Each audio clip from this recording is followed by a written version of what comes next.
Good evening and welcome to Face to Face for the Newsfirst team. I'm Niresh Eliazambi. I'm pleased to welcome this evening to our studio Mr. Johann Peries, who is our intrepid mountaineer. All Sri Lankans know him and know his name. And he's back after a very grueling challenge in which he climbed Mount Denali successfully.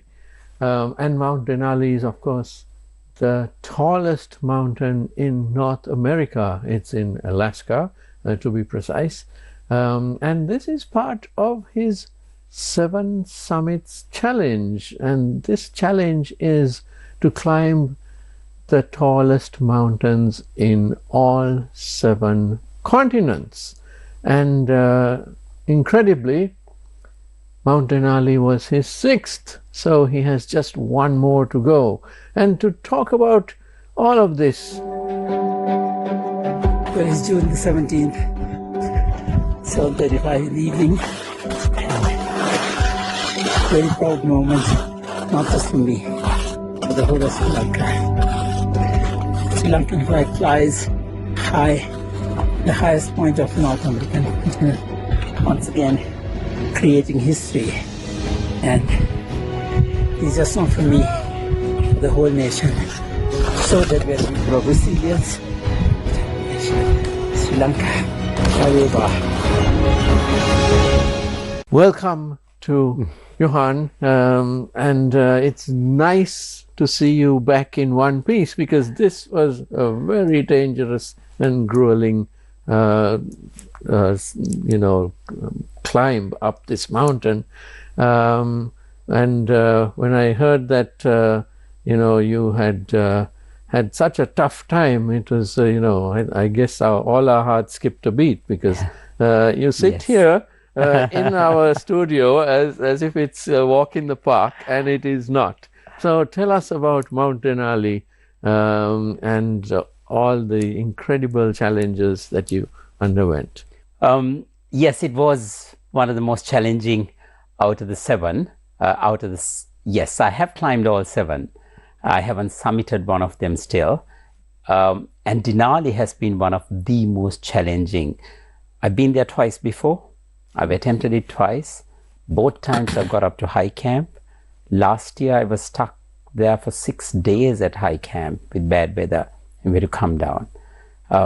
So I decided to go back again and complete it, and I thought this was the last time I was going, because it's so hard. It's such a tough mountain to climb, and here I am. We were able to do it this time. So everything fell into place, and that's how it all came about. Incredible.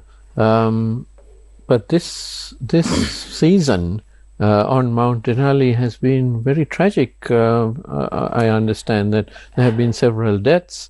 So it's been a very tough season on this mountain. Yes, so there are different aspects to the whole thing. I think weather-wise, we had a better season this time, because I don't know whether it was the timing. When I went, it was really good weather. But we don't hear of too many deaths there. There are accidents that happen, there are rescues that happen. But this time, there were 5 deaths on the mountain. And that was quite shocking, even for us.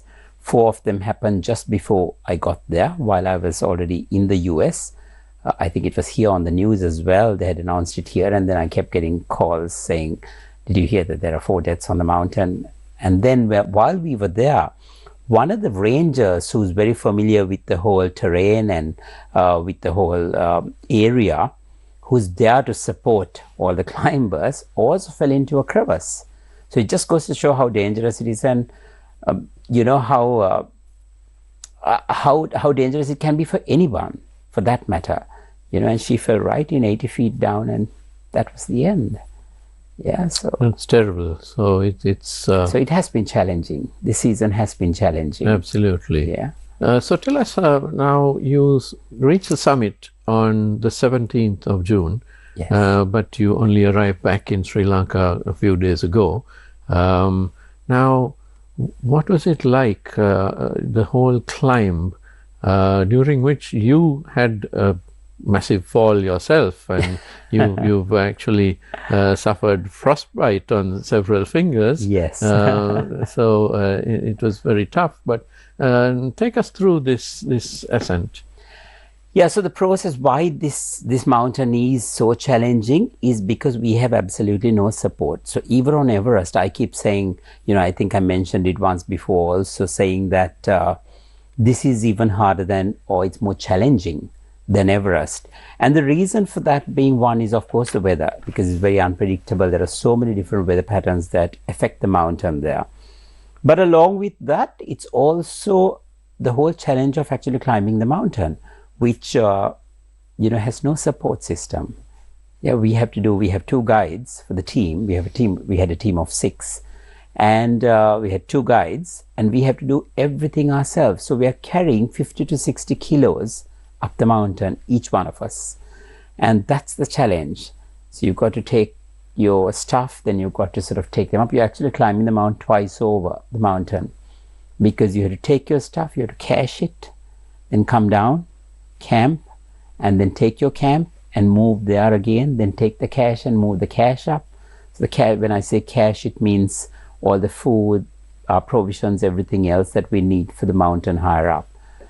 So this is a whole process that we go through, and that's why it becomes really challenging. So how many days did it take in total? So the whole climb generally takes 21 days up and down. But that again, there are a few days, contingency days, where they keep an allowance for bad weather. But we were able to finish it in 18 days, which we were really lucky. Because the weather was really good, it was on our side, and every time the weather was good, we took advantage of it. We pushed ourselves a little bit further, and we managed to get there, and we managed to finish it in 18 days. So 17th was our summit day, and it was a beautiful day. It was really good. The winds were nice, there were no winds. It was very, very subtle, beautiful, bright day. We got up there at 7:35 in the evening, and 7:35 in the evening is bright sunshine, because there's 24 hours daylight up there, because it's close to the Arctic and it's summer. And then we had to come back down to the high camp, and that was a long journey back. It took us about another 5.5 hours to get back down. And I think when we got back to the camp, it was 1:30 in the morning, and really cold. We were really tired. All we wanted to do was just crawl into our tent and get into bed, into our sleeping bag, and go to sleep, because it was really so tired after the 15 hours up. Yeah, it was altogether it was about 16 hours up and down. So, but it would have been such a proud moment, because you unfurled the Sri Lankan flag up there, yet another summit conquered by yes, that by flag you. has gone with me around the world now, but it has also been up to high camp of Denali twice before. So I think even the flag was waiting to be unveiled on top there. And for me, it was a very sentimental moment for me, because this was something that I had tried twice before, and I was determined to get it up there, because I think I mentioned this to you. For me, it is not just about myself also. This is also to prove to the world that we are a nation, a resilient nation, given the opportunity that we are able to rise up to any occasion. And I think we can be compared with the rest of the world in everything that we do. And that's my message that I'm taking out. So for me, it was a very, very emotional moment as well when I took the flag out. And it was so funny, because even the guides got so emotional, at that point, because they were bringing the first Sri Lankan up, for them. And I remember him telling me it was a male and female guide, and they both told me, we are going to do everything to get you up there and to get the flag up there. And that's what they did.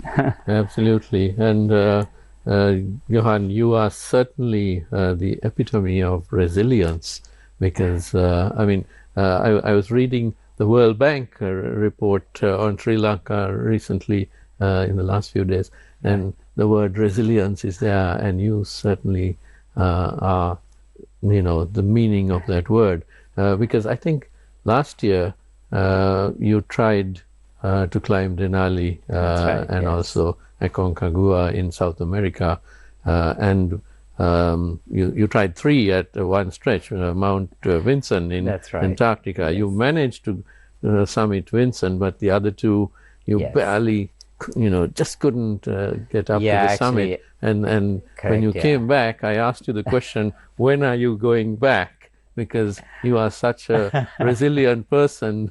I just knew you're going to go back up there. And here you are after Denali successfully. I think some of you are more confident than me that I was going to go back.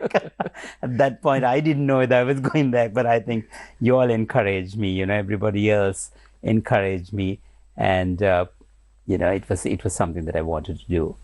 And sadly, Aconcagua also last time I was 250 meters away from the summit height-wise, and just that there was a miscommunication in that whole instance, and they said that we had no time. There was a turnaround time on the mountain and that we had to turn around. And I was so upset. I said, no, I'm going because I just wanted to get to the top and finish that. But they said, no, they won't allow me to go. And I had to turn back. So that was unfortunate. But that's another opportunity for me to go back there and get the flag Absolutely. up there to the top. And for the benefit of our viewers, the 7 Summits Challenge is, as I mentioned, the tallest mountains on all 7 continents. And of course, they are Everest, which is also the tallest in the world. So that's in Asia. 8,849 meters. And the second is Aconcagua which is in South America, I think on the border of Chile and Argentina. That's right. That's 6,961 meters. That's also the tallest outside of the Himalayas. That's right. So it's not a mountain to be trifled with, certainly.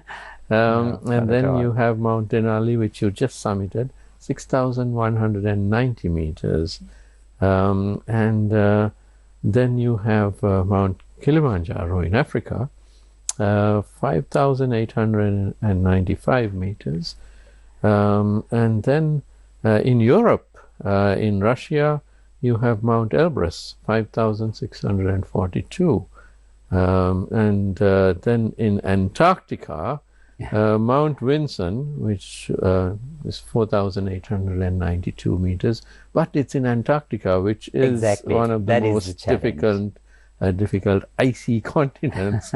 And then, of course, in Australia, probably the easiest one is Mount Kosciuszko at 2,228 meters. That's right. But certainly apart from the Australian one, I think all the others are extremely difficult. But speaking of resilience, even with Mount Everest, you tried once and you almost made it and you had to turn back. And your compatriot at the time, Jayanti, became the first Sri Lankan to summit it on that same expedition. But you had to turn back, but you said you are going back, and you did, and you summited it on your second attempt. Yes. Yes. Now, so tell us a little bit more about your climb this time, because you make it sound so easy, but when I saw the pictures and the video, it is just so amazing. And you fell 30 feet this time. What happened there? So, and we're glad that you're back in one piece, certainly. So it is very, very challenging. Sometimes I smile and say it, and everybody says, you make it sound so easy, like you just said. But it certainly is challenging, and there were so many of those moments where I was thinking, oh my gosh, why have I taken on something so tough? Yeah, but I've taken it on, and I wanted to complete it. And somehow within me, I knew that it was going to be different this time. Yeah, because everything just fell into place so beautifully. And at the last minute, of course, and of course, finding sponsors is always tough. But again, this time it was amazing. At the last minute, this company came in, a local company, and they wanted to fly me out for their conference in Texas to be one of the keynote speakers. And then they said in return they will take me up the mountain. They will sponsor me to the mountain. Fabulous. Yeah, so it all worked beautifully. And I think I knew at that point, I knew that this time was it. Everything was going to be laid down, as it were. But yes, it was tough. It was challenging. Like I told you, we came back to the camp at 1:30 in the morning, and it must have been about minus 35 when we got back at 1:30 in the morning, and we just needed to get into bed. And for some reason, I really still don't know how it happened, but I may have removed I had to take the outer glove off. I'm still not sure what really happened. I know my hands were sweating because I keep them warm with 2 layers of gloves. And the inner layer may have frozen when I took it out because it was minus 35. And the next morning when I woke up, my fingers were frozen and they were turning black. I was so scared at that time because this was the second time it was happening to me. And we had to come down. Then I showed it to the guide, and he said, we have to get you out. He spoke to the rangers as well, and the rangers said, I think you need to take him down as fast as you can. So it takes about 2 days if we rest and come down back to base camp. Yeah. But we did this thing called the death march. Oh my God, that sounds... which is not done very often unless the occasion calls for it. It is where you come from high camp all the way down to base in one go. 22 hours it took us non-stop. Yeah, we just marched down and carrying all that load, bringing it and coming down right through the night. Yeah, we marched down and got to base, and the whole team, we had an amazing team as well. The team members were amazing. Everybody was amazing. They all wanted to do it just to get me out. Yeah, they knew that this was dangerous. I could lose my fingers, and they all agreed to do the death march just to get me out and get me to Medicare, so that I could. Well, that was really wonderful of them. It was amazing. Were they Americans or? So there were 4 Americans, 1 Brit, and myself. Right. Yeah, so it was amazing. And there were 3 very young guys, 18 years of age. One was 17, the other 2 were 18. And it was amazing. I think he was a part of a national squad of US for skiing. And he was very strong. The 2 young guys, all 3 young guys were really strong. So they were all helping me out because I couldn't use my hands at the end. And coming down, I couldn't even clip myself onto the safety rope. So they had put me in front of the rope. Of course, I was tied to the next guy. And he had to secure himself so that any situation I could be held by him. And then suddenly we were traveling at the edge of this mountain with a drop on one side. Yeah. And my boots tripped together. Yeah, because we have the ice picks on them. And that's exactly what I didn't want happening. And there it was. And I tripped over. And of course, I'm carrying this weight of 60 kilos. And I just started falling down the mountain. Yeah, I just started sliding down the mountain. And we are carrying ice axe with us, so I was able to stop myself. About 20 feet down, I stopped myself. But I couldn't move because I was completely pinned down with this bag of 35 kilos on me. And each time I tried to move, I started sliding down again. It was, I think, one of the most scariest moments for me. And then I just stuck there, and I heard my other colleague saying, don't worry, I've got you secured. Yeah, that was one of the young guys. And there I was hanging on a rope, yeah, about 30 feet down. And it was such a scary moment. It felt like I was in the movies, but this was real, yeah. And then the guide came down. He slowly lowered himself. He said, just stay there. And he came down. And they were so nice about the whole thing. He was so nice about it. He just made me relax. I was hyperventilating and I was so scared. And he said, just relax, breathe. And he smiled and said, this is what you call real climbing. And there we were, and I had to climb back up. I had to climb back up to get back to my place. So we slowly took that, lowered the bag, and slowly went up there. So that's what it was. It was really like out of the movies. And gosh, it was a moment that will remain with me forever. Absolutely terrifying. Yes. And just shows what the determined Sri Lankan can do. Now, let's talk about your plans for the future and your return back to Aconcagua in South America. Yes. And you've got it planned out this time. So it has so happened that it's all worked out for me again. I think I mentioned to you sometime before that I have one of my sponsors is also this Dutchman. He's a foreign guy who he and his wife were here, and they decided to support me because they were fascinated that somebody from an island was doing all this. And he's given me a challenge this time. And that's not a mountain, but it's something as equally challenging. Yeah, it is to go to the South Pole, and that's coming up in December. Yeah, and it's just not going to the South Pole, but it's called skiing the last degree, which means South Pole sits on the 90th degree of the latitude of the world. yes. We will go to the 89th degree, and then we will ski from the 89th degree. So you'll fly to the 89th degree, is it? Yes. Okay. Yes, we will be taken, first we'll fly into Antarctica, then we'll be taken in a small plane and dropped off at the 89th degree. And then from there, it's 111 kilometers. We will ski over a period of 7 days. Yeah. Okay. So with that, I will be then going over to Argentina. Since I'm in the region and that's the season, I'm hoping to go to Argentina and attempt Mount Aconcagua again. Right. And this time, I just know that you're going to succeed. But now, let's talk about your South Pole attempt. You mentioned skiing, and this is something that you probably know how to ski, but you know this is not recreational skiing. Yes. This is serious stuff. So how are you going to train for this? So it's actually cross-country skiing, yeah, which is completely different. It's not like skiing on the slopes where you really have to be skilled. Yes. Yeah. Of course, it's a skill by itself.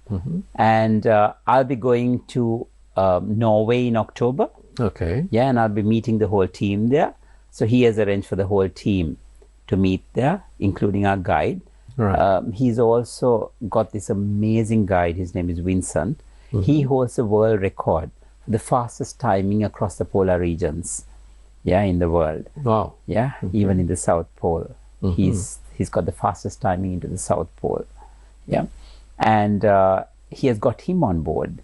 So we've got somebody amazing who really knows what he's doing, yeah, to guide us and to be there. So we'll all meet up in Norway, and then we'll have this 8 days of training there, which I think will really, really work very well for all of us. We will also get to know each other. I think the team will get to know each other, and then we can be completely ready when we get to Antarctica, of course. Right. Now, I don't know of any other Sri Lankans who have reached the South Pole or have even attempted it. So would you be the first? Well, again, he's done all the research for me, my friend, Peter. And he has found out that there is an American, Sri Lankan-born American, who has actually visited the South Pole. He's taken a plane, gone there to the South Pole and come back. Okay. Yeah. But besides that, there's no Sri Lankan who has actually even visited, who has been to the South Pole. Right. So this is going to be a real challenge, you know, and actually skiing the last degree is something that very few people do. Right. Well, a Sri Lankan-born American doesn't count. Well, I don't know. You've got to be a Sri Lankan like you. Okay. I don't think No, I'm I doing it mean, for that reason or anything, but it's just that something that has come it's my a way. point of pride for our country. Absolutely. And for me, it is all about taking the Sri Lankan flag there as well. And Yes. even for him, he's taken this so much to his heart. I think it is also he visited here because of the Dutch connection that they had. Yes. Yeah, and he's been doing a lot of research. He's somebody who researches a lot into it as well. So I think that's why that connection is there. And he came back again on holiday, he, his Right. wife, and two other friends. And recently he was at a library somewhere, and he had found this book, Sri Lanka and the Netherlands. Yeah, Okay. from the Wow. from the 1800s. Okay. Yeah, and he buys this book and sends it to me and says, you must read this. So I think he's got this amazing connection that he has made with Sri Lanka. Yeah, and that's why he's so keen, because even when we had a Zoom meeting, the first Zoom meeting to introduce the whole team together who are going on this expedition, his one thing was about, I really downplayed it. And when we had to introduce ourselves, I said, I'm so and so from Sri Lanka and I like climbing mountains. And then he said, hang on, I've got to interrupt this whole thing. And then he went on the whole thing. And he said, I've done the research and no Sri Lankan has gone there. And for me, it's all about taking the Sri Lankan flag to the South Pole. So he seems to be more excited than me as well. For me, I think it's Well, pride. let's talk a little bit more about this amazing gentleman, Peter. But first, we need to take a short commercial break. Don't go away, because I'll be right back with Johann Peries.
Welcome back to Face to Face. I am with one of the most famous Sri Lankans for his achievements in mountaineering, and he's just come back from Alaska, where he climbed Mount Denali, the tallest mountain in North America. Now, let's talk a little bit about how difficult it is to actually find the funding and the support systems to organize these expeditions. And this is, something where we at the Maharaja Media Network have tried to do our bit by, supporting you through publicity. And I think you've come on our shows several times, and hopefully that has helped to convince corporates in Sri Lanka to come forward and support you. And certainly now that you're nearing your goal of the 7 Summits Challenge and going to be the first Sri Lankan at the South Pole, certainly I hope that there'll be some corporate support for you. Certainly from the Maharaja Media Network, we will always support through publicity. And you're always welcome on our shows. But your meeting this Dutch gentleman, Peter, was just an amazing coincidence, wasn't it? Tell us about how you met him, which was on the Pico Trail of all places. Actually, it was, I was jotting my memory, and it was not the Pico Trail, it was the Knuckles Range. The Knuckles, yes. Yes, we went on the Knuckles Range. I took them on a hike there through one of the companies who had booked me, and met them for the first time. Yes, because one of the things that you do is you guide people around Sri Lanka's mountains. That's right, and also to the places where people normally don't go to. Yeah, to the Pico Trail now, of course, which has become very popular, and so many other areas which I go and sort of scout out also to see. So that I could take people, because there are so many beautiful places around. I keep saying we don't need to travel anywhere. There's so much here in Sri Lanka. Absolutely. Yeah. And on that trip is when I met him, and then I think also booking me to go with them was also for them to hear the stories of what I had done and about climbing Everest and all that. And they were just fascinated. And he was saying, for a little country like Sri Lanka, for an island which doesn't have the facility of mountains, of high mountains, ice mountains and all that, to actually go and do something and to go to this extent. Yeah, he was fascinated. He and his wife both were just fascinated, and then they decided, that they need to support me. I didn't even ask them. Yeah, on his own, he said, we'd like to be a part of it.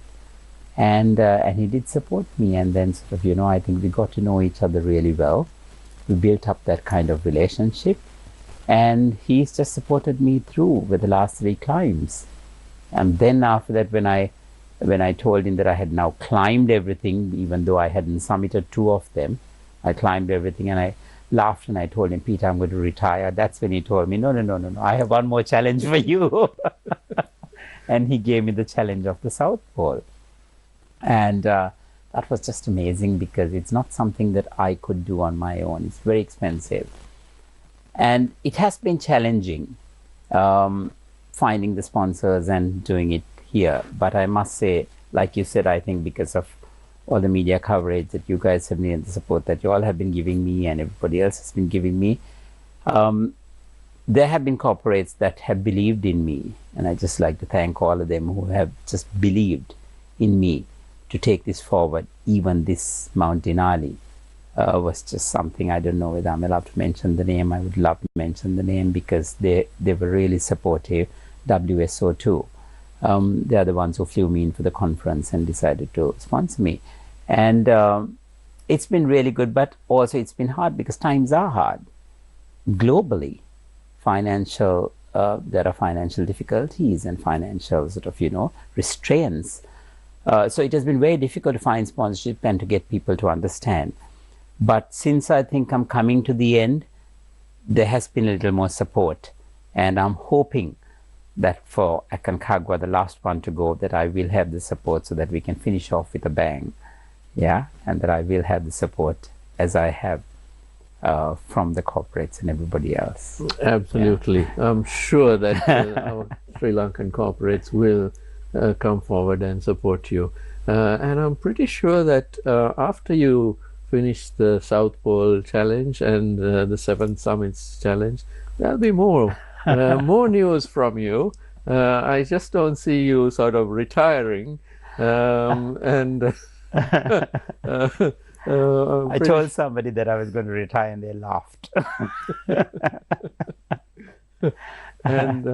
And what is most amazing perhaps is that you're not only a young man, you're the same age as I am.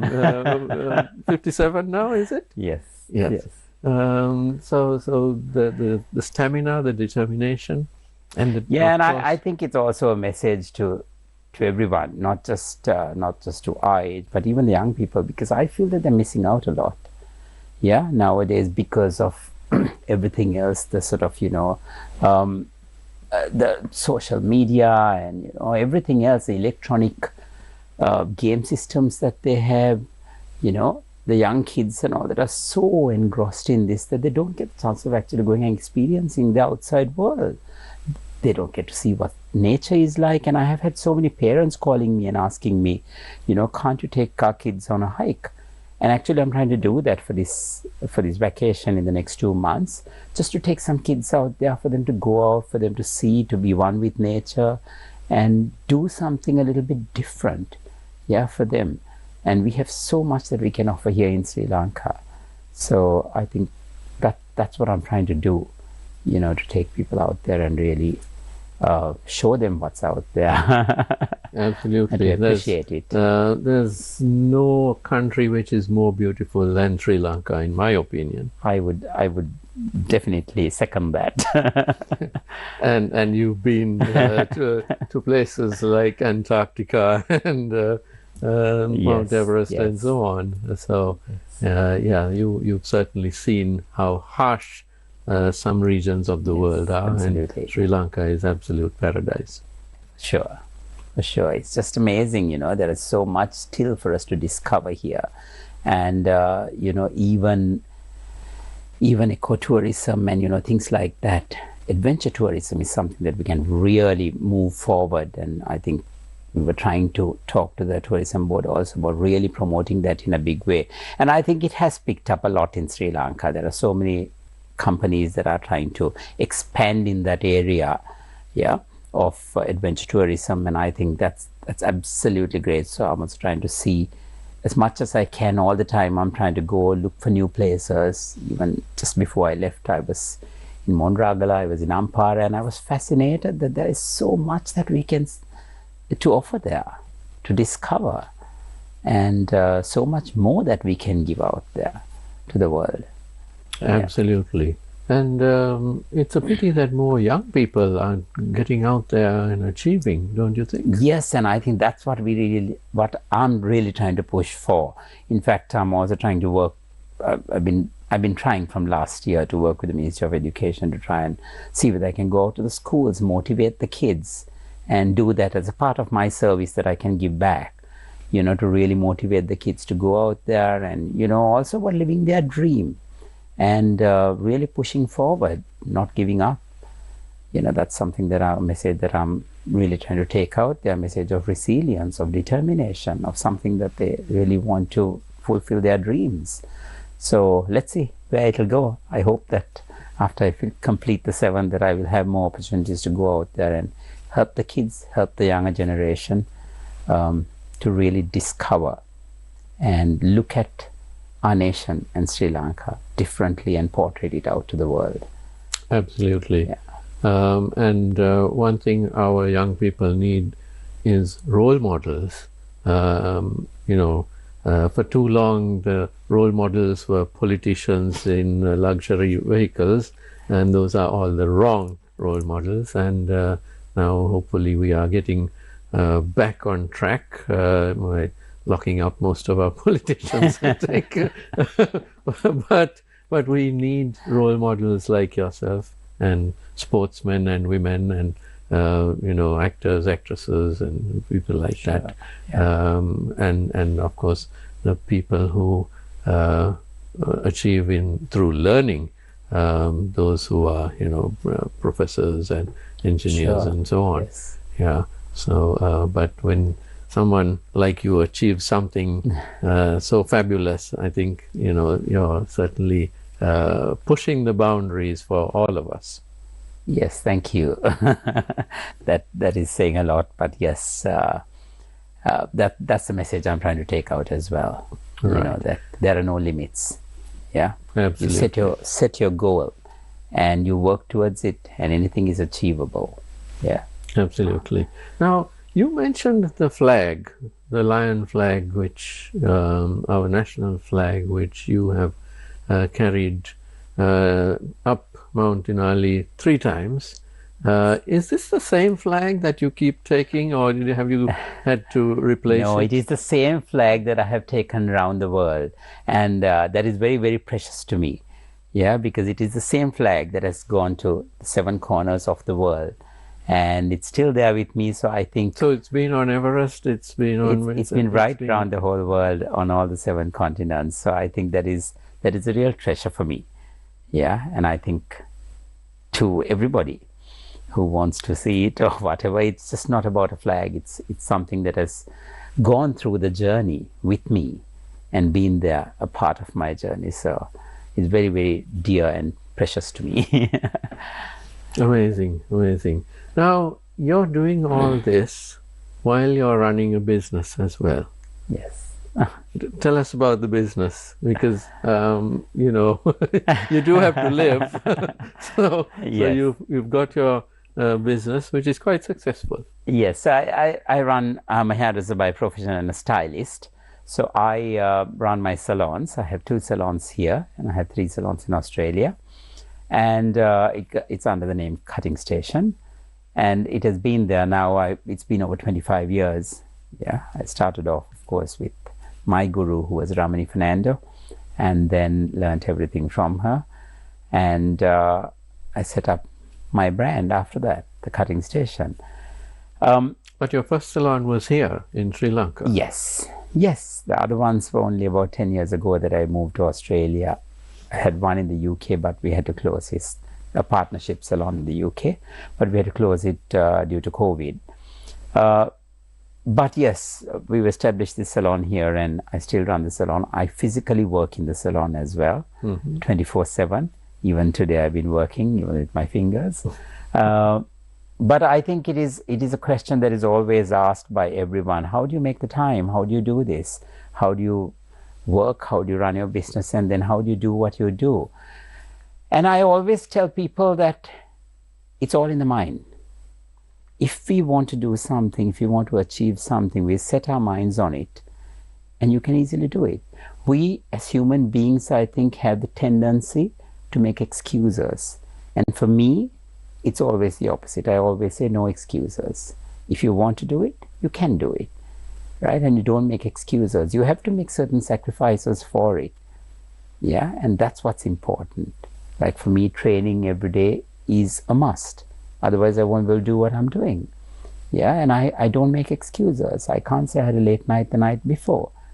Yeah, when I set a goal, I don't have late nights because I have to make that sacrifice. I have to get to bed early and make sure that I'm ready for the next morning. So it's planning, brilliant It's planning. It is a lot of planning that goes into it, but also being consistent with it. Yeah.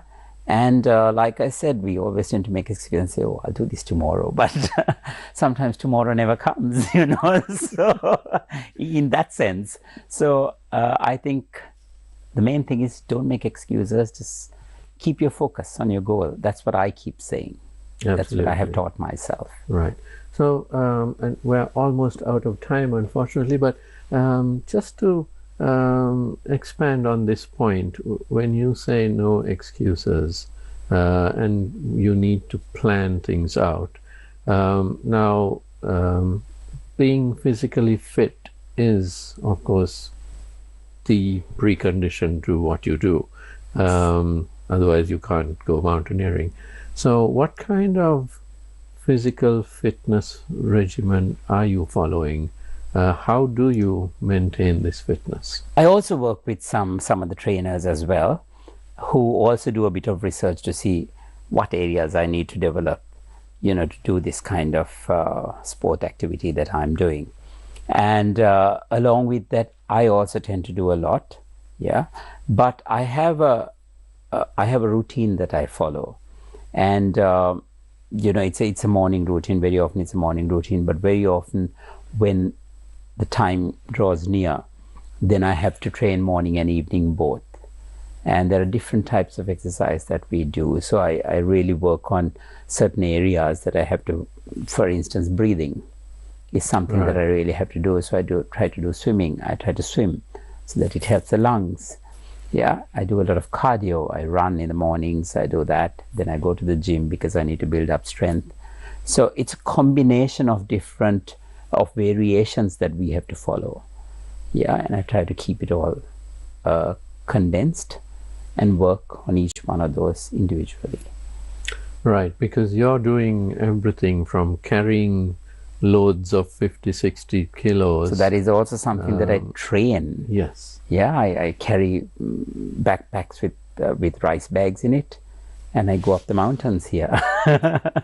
There you go. You had to find an option. Filled with rice bags. Okay. Novel method, but a very practical one. Absolutely. Yes. Yeah. And you climb up our mountains. Yes, you can't make excuses saying we don't have the mountains. You make do with what you have, right? So I go out there every other weekend almost, and then go up the mountains, carry these weights, and try to climb up and climb down again several times, and that's how you keep pushing yourself. Right. And build yourself up.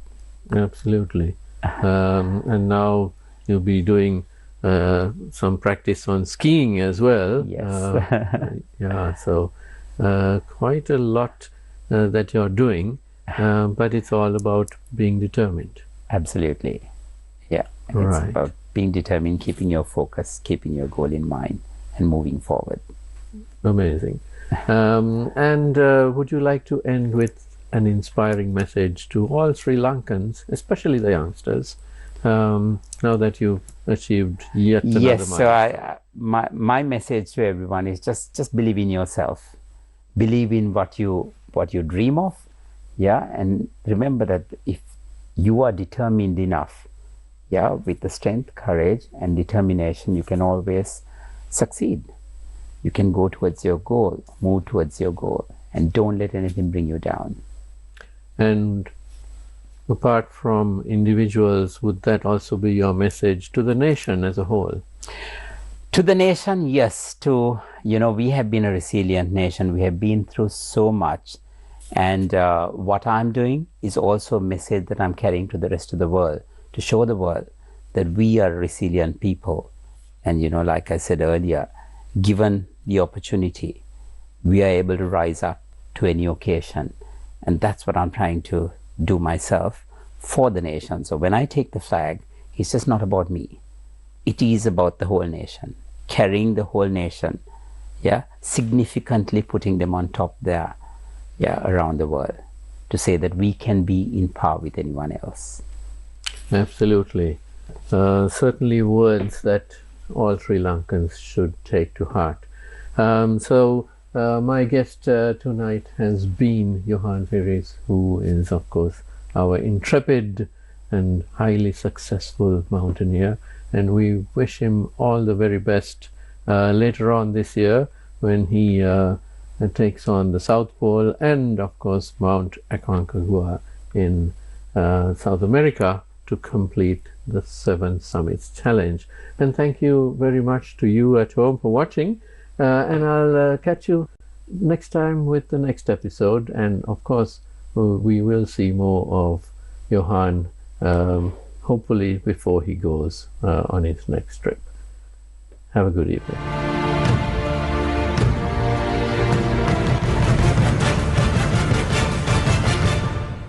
කොයි දේ කොහොම සිද්ධ වෙලා තිබුණත්